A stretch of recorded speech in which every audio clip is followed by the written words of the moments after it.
I'm on day 51. Yeah, that's good. But I had another wet dream.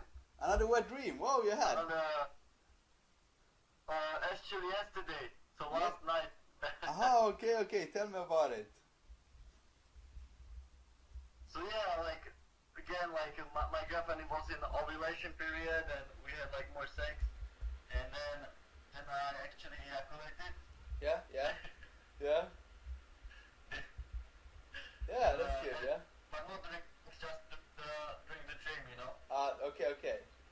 It's like edging a lot, you know. So Yeah. that might trigger the ejaculation during the dream. Oh, during the dream, yeah. So you didn't ejaculate during the sex? No. You ejaculate during sex, yeah?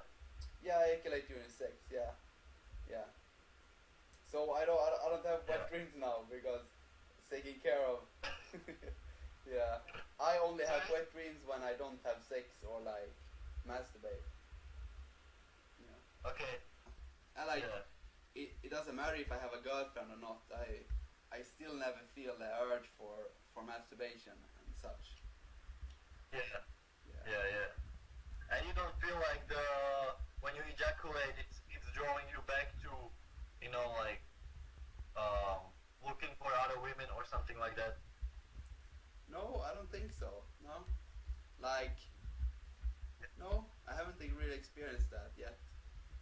So that feels good for me. Yeah. It's easy to lose track of it, like after like, you know, if you're like on a like long streak, like 3 weeks, 4 weeks, you know, and then people kind of like forget about it, and they start with, you know, looking. That's how it happened to me. You start looking at like pictures on Facebook or online something, and then you just click on that. You know, you don't even know how, and then you get back to things like, you know, searching for something else, you know, pictures, some other girls on Facebook or something, and then you get into like porn, and you don't even know how, you know. Yeah. I mean, you can get in the same way. Yeah. Sorry. You can get into this addiction like the same way again as you came in from the first time. So you can fall victim for it again, you know. Yeah. And even like I see the ads on Facebook, for example, or something. You click on some article, and it opens up the article. For example, there has been some guy who is putting animals to sleep with his like some cheap power. Okay. Some Japanese, you know. Oh, okay, yeah. And I click on the video, and it opened up the article, and there was like suggested articles. And it was all articles, 90% of the articles were about something sexual, like the celebrities that don't wear the underwear. There was the shocking cheerleaders, photos, things like that, you know, just like this subsexual, you know, articles. Yeah. And that gets you back so quickly to porn, you know. Yeah, so like, if you're not aware of that, So that's why I say that like 90% of internet is sexualized. You know, you can't even see the YouTube is like, you have to be popular, you have to put like sexual thumbnail, and it's crazy, man. Yeah, it's crazy. Because we live in a Sorry? Yeah, we're living in like especially on YouTube on thumbnails, you know, like to get people to click on your video, because there is so much competition, and sex is a strong driving force for humans. Yeah. And what kind of negative what's the most negative consequences you experienced from watching porn before? It's like self-worth. I felt bad for myself, and also like lack of energy. Like during the day, if I would masturbate to porn, I would just like go to my couch and like lay down for a bit, you know, just rest. And I would feel bad for myself because I was just not doing anything good, and I was just like sitting in a room like ejaculating to like a screen. Just like it felt so bad. Yeah. I felt like I was like missing out. So you know, like I always came back from school, and instead of hanging out with my friends and socializing, I would just beat off to porn. You know, until my parents would come home. You know, and it's just like missing on life. You know, not really living. You're just focusing on that new novelty, and that's what they say, that the novelty is never-ending novelty. You just have like unlimited amount of women that you can search online. Yeah, it's unlimited. So that's the main problem. Yeah, you can dedicate your whole life to porn if you want, you know. Searching all, and you can have a library, but so much. And it's like coming more and more and more. Because it's easy to make money on porn. Yeah. And I also experienced, like, sometimes when I were about to go to bed, I couldn't really get in the mood of sleeping. So, but a way to fix that was to, like, masturbate. So I masturbate, and then I felt more in the mood to sleep. I was like, ooh. But that's totally a habit, you know, because now I can just go to sleep. I'm like, it's totally a habit, you know, like it's the habit to eat cooked food, for example, right? Or something like that, like just your body has to get used to not getting that dopamine release. Dopamine each time. So you gotta train your body to be stable. Like I think Craig Roberts. You know, the guy that lost so much. Oh yeah. He's now talking. He got addicted on refined sugar. Oh yeah. Have you seen his video? No, I haven't seen it. Yes. Yeah. Okay, so he's been like smashing the Sprite and sugar water and stuff, and then he said like even with like sweet fruit he didn't feel the satisfaction, and he felt like after 1 hour he needed the next hit, you know. Yeah. So he was not satisfied with anything but like things with sugar, and and I think the same happens with porn, you know, like you're not satisfied with like a normal sex, and you're just searching for that like next hit, you know. Yeah. Totally. But most important, I think the stress is the main issue here, like where people are working in a lifestyle that they hate, you know. Yeah. And I'm watching one guy on NoFap, and he said the porn is not an issue. He said the issue is people's lifestyle they live in, you know. Yeah, porn is a symptom. It comes from there. You know, porn is not the root cause, it's just a symptom. Yeah. Exactly. It's like cocaine, heroin, and methamphetamine. It's not a issue, you know. It's or alcohol. It's the people's mindset and where they are. You know, like they just gotta make money somewhere, and they don't enjoy it, and they need the distraction. You know. Distraction. And and then when first is distraction, enjoyment, then you fall victim for addiction, then it's just distraction. If there's no enjoyment, there's no distraction, it's just destruction. You know? That's the same with porn. It just ends up in destruction. Some people deny it, some people are aware of it, you know, but porn always end up in destruction for your life, you know. It can be really dangerous, I think. And the farther people go, the harder it'll be to get back into the into like a clean living, you know. The more people back to porn, you know, the harder it is to, you know, switch back. Of course. And now when like electronic devices are like being used in lower ages, you know, when like kids that are 10 using electronic devices every day with access to fast internet, they will also see these banners because it's almost impossible to have like a filter that filters out everything that's sexual. So So like people will start to masturbate early and watch porn, and you know, I started quite early, but I can't imagine what's going on now, you know. Oh yeah, like you got like young people like as young as 8 years old, I think. Yeah. They have access to like smartphones and they can search the internet porn quite easily, and their brain is rewired, you know, into that searching of novelty. Yeah. That always, I think it's called the delta phos B. That's actually like genetically produced, and if you're genetically producing more delta phos B, you will be genetically more rewiring your brain into this addiction mindset. Yeah, yeah. And it will be incredibly. I think we're gonna see more and more, like, you know, you got alcoholic help centers, you got drug addict help centers, and now you're gonna have porn addict help centers. Yeah, yeah. In the future, there are porn addict I believe, you know. centers, you know. There are people that are actually diagnosed with like addiction to sex, but it's a vague thing, and there's more than we actually know.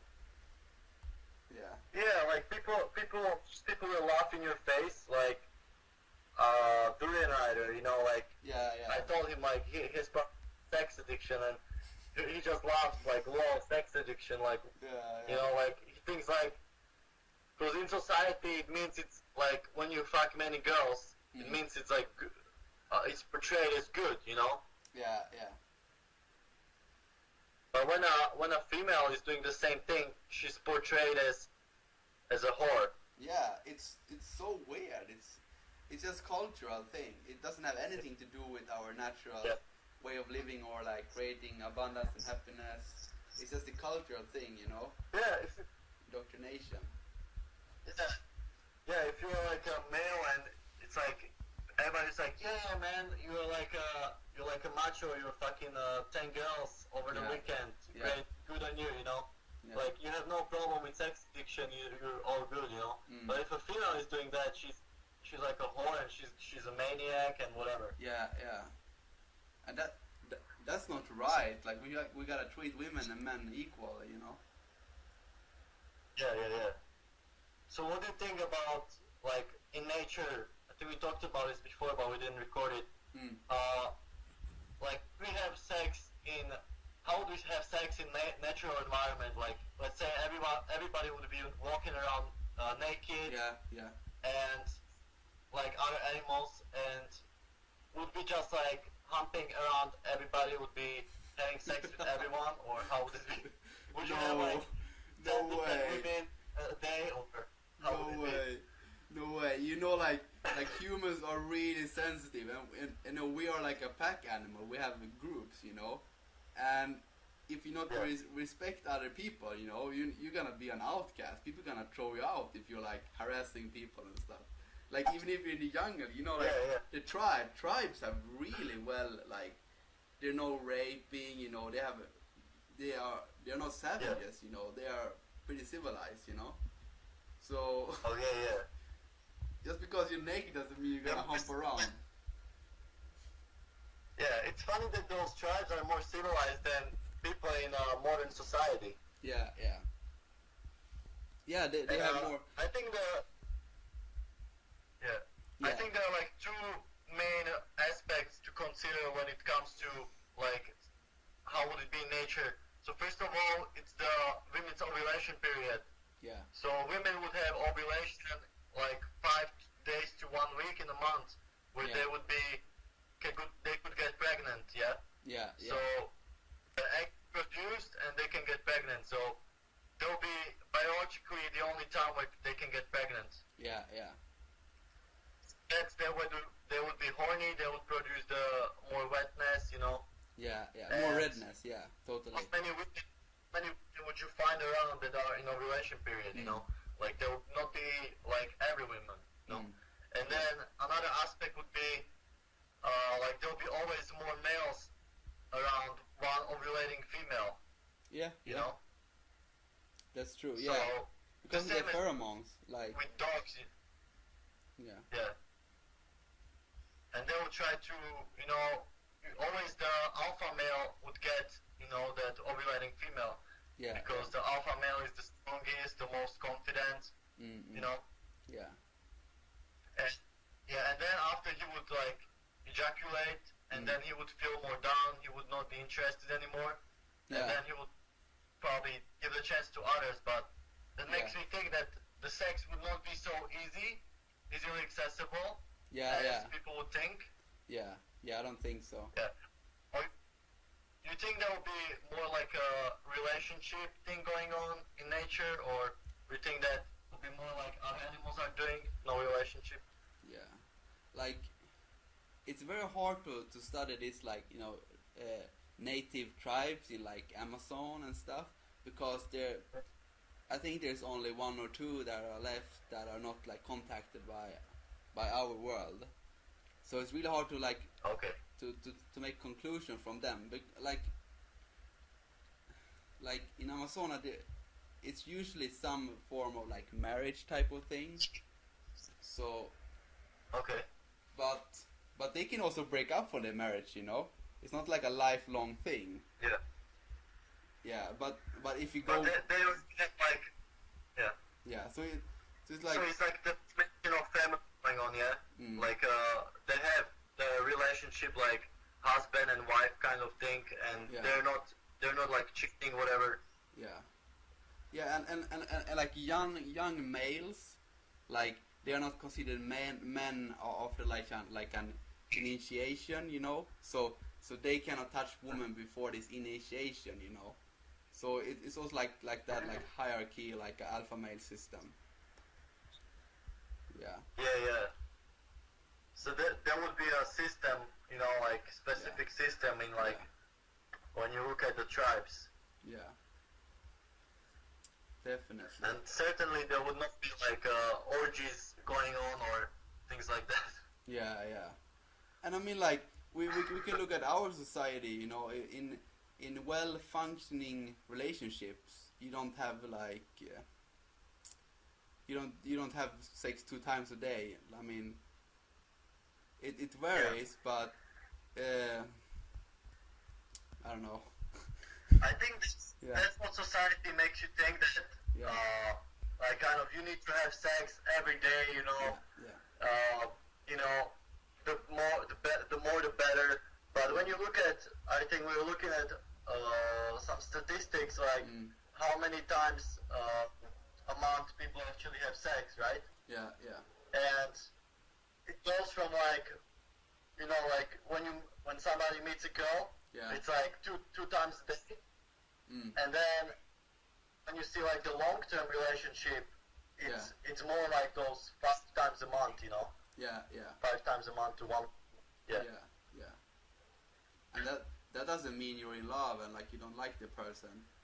It's the natural rhythm, you know, because like a woman can only be pregnant 1 time a month, and if she's pregnant, she will carry for 9 months. So like that's what I'm trying to point out, that naturally we would mostly have sex during that ovulation period, which is 1 week a month, you know. That's what I wanted to point out. And totally.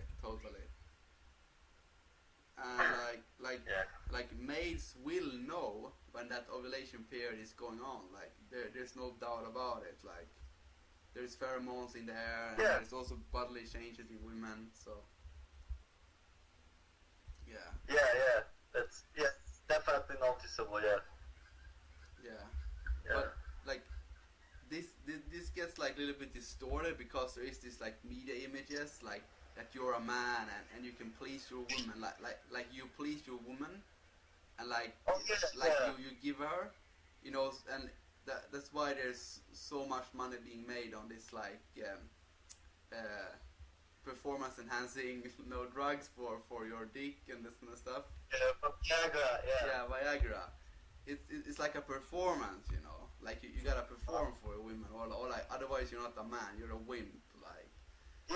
Exactly, and then you feel like you have to do it like every night, like that you have to make the woman orgasm each night, even if she doesn't feel like it. And it makes the man feel less worthy you know, and he feels like he needs to, you know, whatever, make some special, you know, that's when you get into the weird stuff, like weird stuff, it's this like mythical expectation that we get from media, and we gotta like analyze those and like recognize when we have them ourselves, so we don't fall victim for this kind of stuff, because it doesn't create happiness in a relationship. No, like it's not all about sex, right? So sex should be considered as a like a bonus, or what, not like a bonus, like a like extra, but not like a main kind of motivation when you go into relationship, which many people are thinking, like it's the first thing that, you know, like people are not like searching for women and they're like, oh yeah, like this woman had likes to also go hiking, or she also likes to go cycling. Most of the time, like the young guys are just looking for like, oh yeah, this female has like big boobs or whatever. Very visual, you know. And like, and they're in a relationship for like 2 weeks, and then they get that dopamine drop, and it's out of it. That's true, and like girls are gonna like embody this image that young guys are like projecting them. So like guys search for these girls, and the girls, you know, they want to please, like, you know, you want to feel that someone wants you. That feels good. So they want to please this like image. So it's like a self-perpetuating system. I see that. I saw it especially in Europe, you know.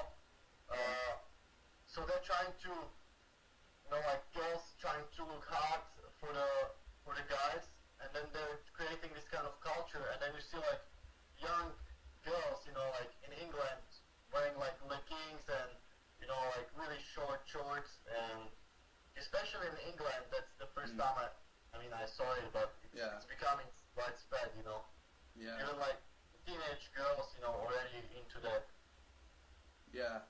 And I mean, like, society is even sexualizing women that isn't even like in puberty. They are not even able to have like intercourse, serious intercourse.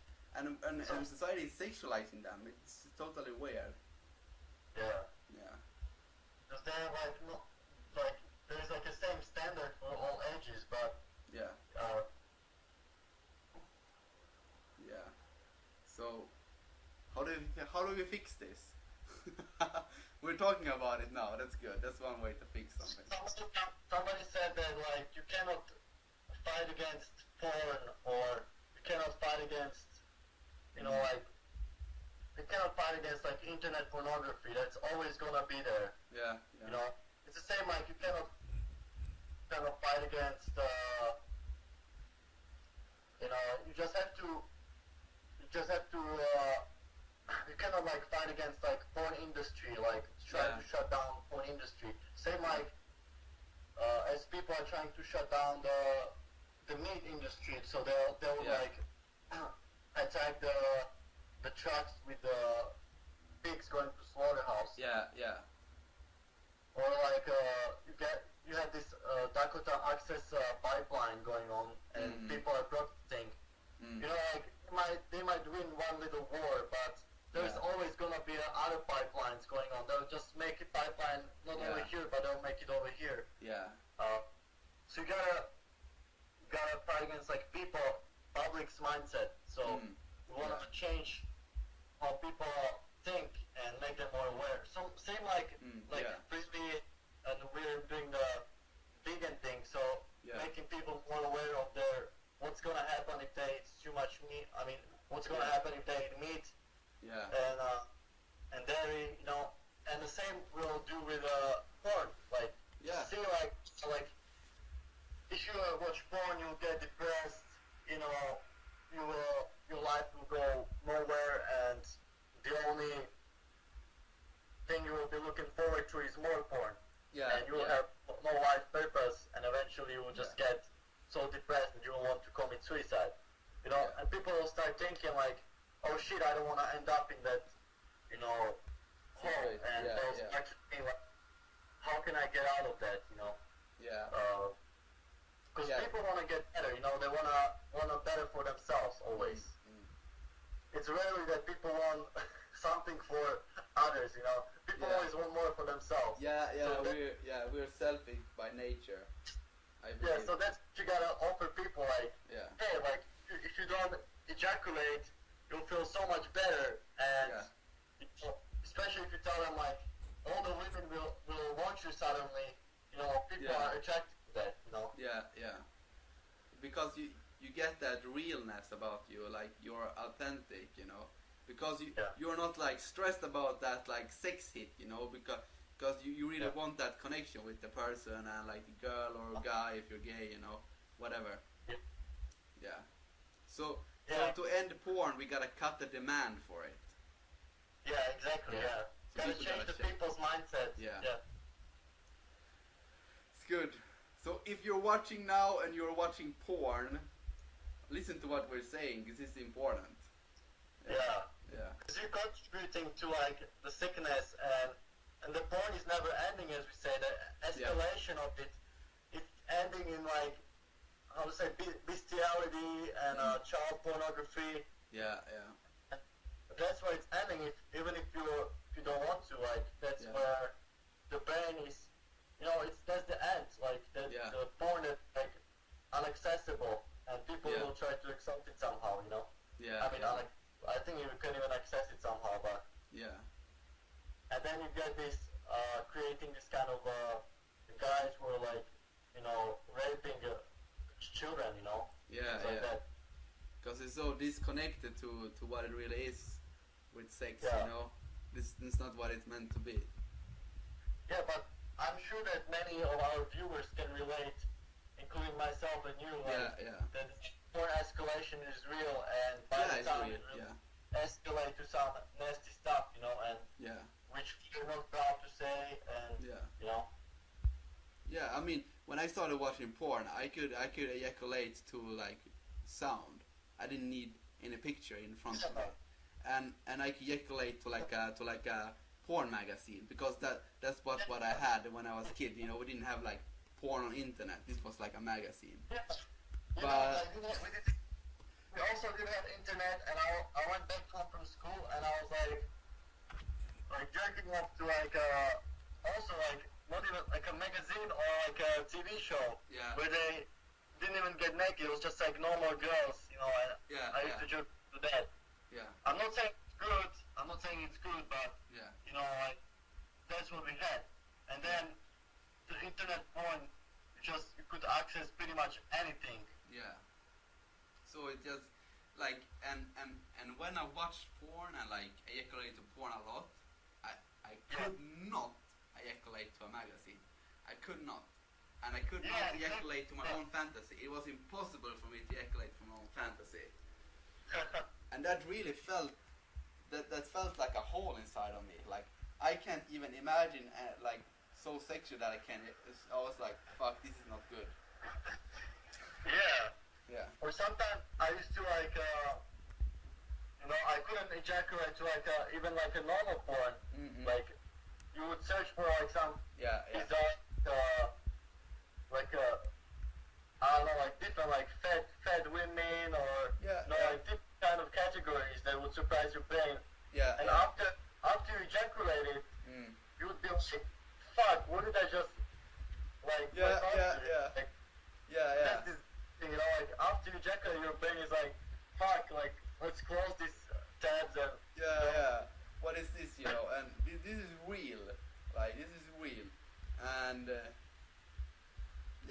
this is not something like a lot of people talk about, but we are talking about it now because we want to help people get out of there. Many people don't want to like come out with what they actually watch, and I'm telling you, it can be after like many years. You know, people will start. And it's also creating this, like, you know, in Thailand you have this like sex industry, and you know, I don't like they're like these girls. I don't know what the fuck they have to do with the guys. You know, like they have to like do all those kind of weird shit. You know. I mean, I think if you have a porn addiction, it's more likely that you will go to a prostitute if you have access to a prostitute. Yeah. I believe so. Like I saw a documentary in Sweden. You know, there were guys with a lot of money, like rich kids, 15-year-old, and weekly they have had prostitutes. They call them up and pay them. Like 15-year-olds having prostitutes in Sweden. That's just crazy. Yeah, and you see here in Thailand also like the old guys like having like these young Thai girls as girlfriends, aka sex slaves. Yeah. Disgusting, just so girls can get some money. I don't know, like that's what I think that porn is leading people into that, Yeah. mainly. Totally. Because if people wouldn't have been fed with all this porn, they would never have the courage to be so kind of weird to have like a young girl as like a slave, Yes. You wouldn't have the yeah. wanted to say that porn is like encouraging people to not search for real girls, get out there, search your passion, and upon your passion, whatever is your passion, for example, climbing, like to try to search for girls that are into climbing or into veganism, And I'm glad I found the veganism and my passion that I didn't go all the way into that porn rut, Yeah. Because then, if you're in a porn rut, you would probably end up, like ordering, prostitutes in Thailand and things like that. Yeah. Totally. Yeah, I mean, if you're sitting and watching porn and nothing can satisfy you, and you can just go down the street and have a prostitute, you're more likely to do. But if you're not even masturbating from the first place, and you can control your sexual energy, you won't go down the road to have a prostitute. You will just go out with dinner with your friends, or you will go maybe meet a girl in like a dance club, like where you actually dance, not like getting wasted and like dancing and like doing stuff. Yeah, I remember when I was like 20 years old or something, and I was like, I'm still like a virgin, and I was like, I'm like, one day I'm gonna get a prostitute, if I can get a girl, Yeah. Because porn is like not making you to get out there and talk to girls. Like it's making you just to instead just go home and watch porn and you're fixed. Yeah. And I think it's really dangerous if you watch porn and you have this addiction to porn and masturbation, and your first like real girl is a prostitute. I think you're gonna have a very strange relationship with sex and love after that. Yeah. Because you can't buy love with money. You can't nothing can buy love. It's just like unconditional. Yeah. So it's a bit difficult. Yeah. So people gotta be aware of that. Like. Yeah. Okay, man. That was a good talk. Maybe it's too long. 40 minutes. Nice. Yeah. Okay. Yeah. So maybe people can, if people have anything they want us to discuss next time, maybe they have some. Put the questions down below. If you have any questions or topics that you want us to talk about. Yeah.